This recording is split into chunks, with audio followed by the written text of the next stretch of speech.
নমস্কার, আশা করি সবাই ভালো আছেন। পয়লা বৈশাখের দিন আমি কি রান্না করেছি তা আজকে আপনাদের দেখাবো। পয়লা বৈশাখ মানে আমাদের কাছে একটা উৎসবের দিন। সকাল সকাল ঘুম থেকে উঠে স্নান আর ঠাকুর পূজা সেরে সোজা চলে এলাম রান্নাঘরে। এখানে প্রথমে আমি টমেটোর চাটনির প্রিপারেশন করছি। কড়াই গরম হয়ে গেছে, এর মধ্যে 1 চামচের মতো তেল দিয়ে দিলাম আর সঙ্গে তেজপাতা দিয়ে দিলাম, একটা শুকনো লঙ্কা আর দিয়ে দেব এখানে 5 ফোড়ন। এখানে সরষাও দেওয়া যেতে পারে, কিন্তু আমি 5 ফোড়ন দিয়েই বানাবো।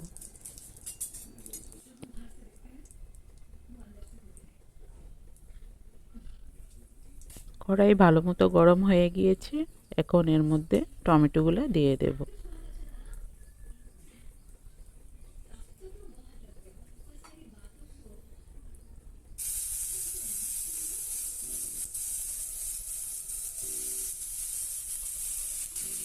টমেটোর মধ্যে দিয়ে দেব অল্প লবণ, হলদি আর সামান্য জিরার গুঁড়া দিয়ে ভালো করে নাড়াচাড়া করে ঢেকে রেখে দেব।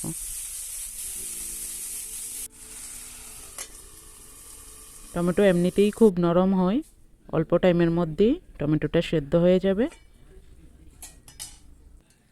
টমেটোর চাটনিটা রেডি হয়ে গেছে। এখানে আমি দিয়েছি আধা কাপের মতো চিনি আর কিছু কুলবগুড়ি ছিল আমার কাছে, এটা দিয়ে ভালো করে নাড়াচাড়া করে একদম রেডি হয়ে গেছে টমেটো চাটনি। ডাল বানানোর জন্য আমি 1 কাপের মতো ডাল নিয়েছি আর কড়াইয়ে তেল দিয়ে একটা পেঁয়াজ কুচি, তেজপাতা, শুকনো লঙ্কা একটু ভাজা হয়ে গেলে এর মধ্যে দিয়ে দিলাম একটা টমেটো। এগুলি ভালোভাবে ভাজা হয়ে গেলে আমি এর মধ্যে সেদ্ধ করা ডাল দিয়ে দেব। ডালের মধ্যে পরিমাণ মতো লবণ দিয়েছি, একটু হলদি গুঁড়ো আর সামান্য একটু জিরা গুঁড়ো দিয়ে ডালটাকে ভালো করে ফুটিয়ে নেব। ডালটা মোটামুটি রেডি হয়ে গেছে, আর একটু ফুটতে দিয়েছি। এখন এর মধ্যে সামান্য পরিমাণ চিনি দিয়ে দেব।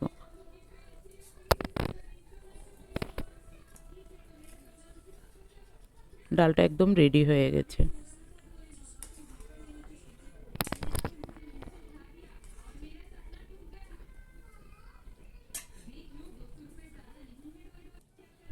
এখন ইলিশ মাছগুলোকে ধুয়ে নেব। আমরা থাকি অরুণাচলের পাছিঘাটে। এখানে সবসময় ইলিশ মাছ পাওয়া যায় না, আর পেলে তো কর্তামশাই নিয়ে আসবে। এখানে আমি মাংসর জন্য প্রিপারেশন করছি। আমি বানাবো পাঁঠার মাংস। সেই জন্য কড়াইতে তেল গরম হওয়ার পর দিয়ে দিলাম সামান্য তেজপাতা আর পেঁয়াজ কুচি দিয়ে পেঁয়াজটাকে ভালো করে ভেজে নেব।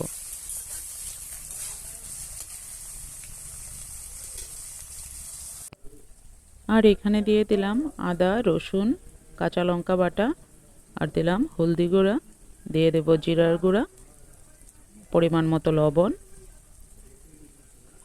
আর দিয়ে দেব কাশ্মীরি গুঁড়া লঙ্কা। মাংসটাকে মেখেও বসানো যেত, কিন্তু আমি আজকে না মাখিয়েই এভাবে রান্না করব।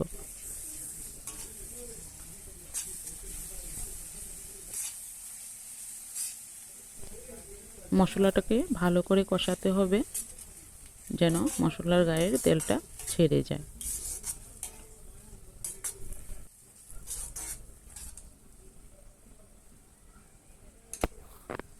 মশলাটা ভালো করে কষানো হয়ে গেছে। এখন এর মধ্যে আমি মাংসটা দিয়ে দিলাম। এখানে 1 কেজি পরিমাণ মাংস আছে।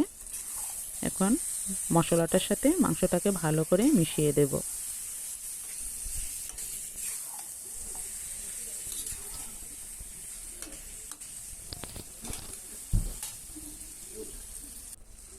মশলাটা মাংসের সাথে ভালো করে মিশিয়ে এখানে আমি কষিয়ে নিয়েছি। এখন পরিমাণ মতো আলু দিয়ে দিলাম। আলুটাকেও মাংসটার সাথে ভালো করে কষাতে হবে।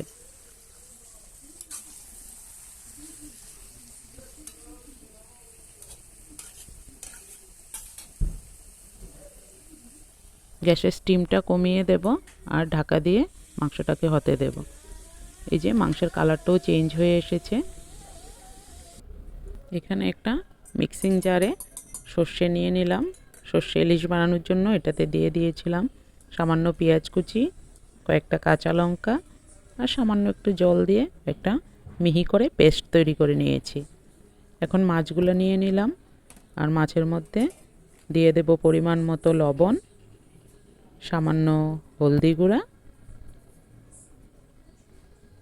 আর দিয়ে দেব সামান্য লঙ্কার গুঁড়া।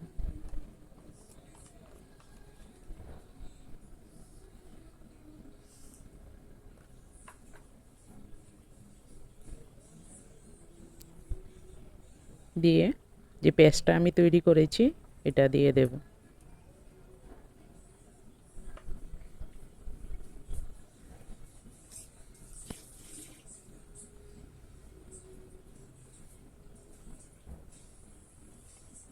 এখন দিয়ে দেব সামান্য পেঁয়াজ কুচি আর কয়েকটা কাঁচা লঙ্কা।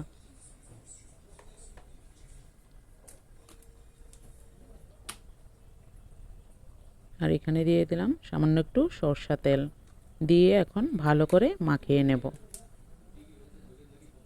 সর্ষে ইলিশটা অনেকজন অনেকভাবে তৈরি করে, কিন্তু আমি আজকে সিম্পলভাবে প্রেসার কুকারেই তৈরি করব।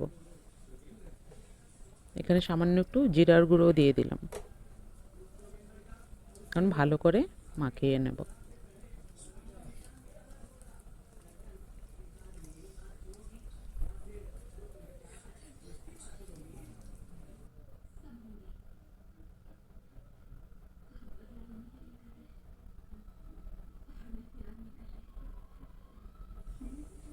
এখন প্রেসার কুকারের মধ্যে একটা একটা করে দিয়ে দেব।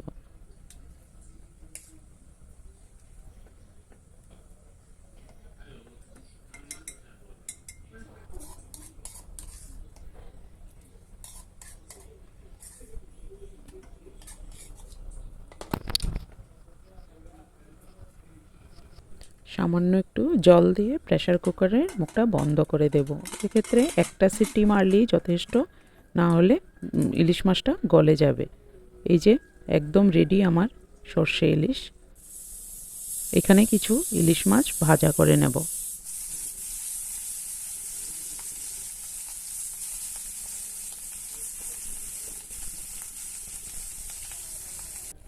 আর ভাতের সঙ্গে খাওয়ার জন্য এখানে কিছু কুমড়ার পকোড়ি ভাজি করে নিলাম। ওইদিকে আমার মাংসটাও একদম রেডি হয়ে গেছে, চলুন থালাটা সাজিয়ে ফেলি। পয়লা বৈশাখ দিনের সিম্পল বা ডিলিশিয়াস থালি একদম রেডি। এখানে আছে সাদা ভাত, স্যালাড, কুমড়ার পকোড়ি, ইলিশ মাছের ভাজা, ডাল, সর্ষে ইলিশ, পাঁঠার মাংস, টমেটো চাটনি আর দই মিষ্টি তো বাঙালির শেষ পাতে না হলেই নয়। আমার থালিটা একদম রেডি। চলুন কর্তামশাইকে খেতে দিই, আর আপনারা লাইক, কমেন্ট আর সাবস্ক্রাইব করতে ভুলবেন না। Tata, bye bye.